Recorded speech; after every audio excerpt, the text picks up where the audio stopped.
I haven't done anything on Mesopotamia for a while, so why not? And this is a fantastic opportunity to do so. So this is a wall relief, and it dates to the 8th century BC. And you can see there's a lot of stuff going on. What I'm interested in is what's going on at the bottom. But let's give it some context.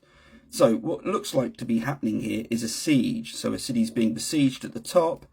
And then you've got this going on along the bottom. Now, this is linked to a king called Tiglath-Pileser III. Apologies if my pronunciation isn't great on that. And here he is attacking and, well, besieging a town or a city and winning, effectively. So what's going on here then? Well, you can see that there are a number of men, and what they're doing is they look like they're carrying, well, people, but they're not people. These are religious idols. And what's being argued as occurring here is that this is in fact the army removing the deities, that is to say statues of the gods of that city, and taking them out of the city. And let's look at a couple. Here is one of those 4 deities that's being carried, and I'll come to the other one that I'm going to show you in a second. But this one's particularly fascinating. And before I do anything, just look at the detail. How amazing is the detail? Detail on the beards, but also on what seems to be a robe that the statue is wearing, which again wouldn't be an unusual thing. Now, why would you want to carry away the deities associated with the city, or the deities or statues of deities that were located in the city? Well, there's a couple of reasons.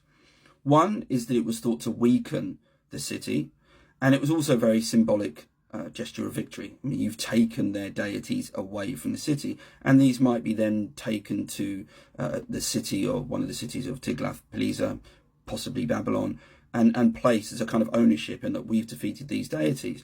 But there's something else that might be going on here, because this has been argued as being Ishtar. Now, Ishtar was a Mesopotamian deity, so this wasn't outside of the pantheon belonging to Tiglath-Pileser. So why would they be doing that exactly? Well, it could be that this was actually a god that had been captured and they're taking her back. So again, there's that. And Ishtar, in case you're wondering why that sounds familiar, well, there is a line drawn often between Ishtar and, shall we say, Aphrodite. So she's a sort of similar goddess, or a goddess that occupies similar characteristics that we think associate strongly with Aphrodite. But anyway, let's get to the second of those 4. This deity is one from the first scene that I showed you as well as the other, and this one was right at the back, as it were. So this was the one at the back of the cube, and it's obviously being carried out. To start with, let's look at how detailed everything is. There's a fantastic garment they're wearing. It's very ornate. And we shouldn't just think, by the way, of Mesopotamian deities or deities in this context wearing outfits. That was something that happened in ancient Greece, because for those of you who might know that the Athena, for example, had a peplos, which was a type of robe that was woven for her and given to her. So to clothe gods or statues of gods, this is something that the Greeks did as well. So this is just a general practice, or could be, which again is something that's I find quite, well, fascinating, to be honest with you.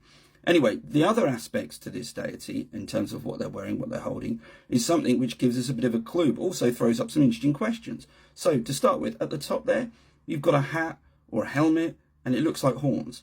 Now, did this deity have horns, or was it part of their outfit? It's unclear.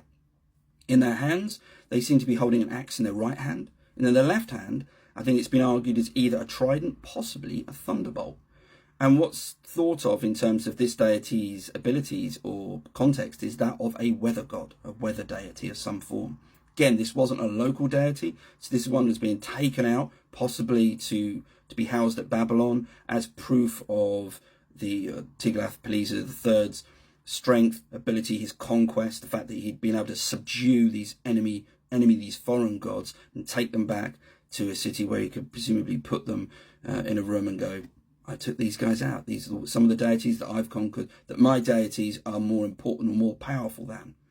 Anyway, I hope you enjoyed that, and click follow. And if you want to ask a question, please do, or just leave a comment.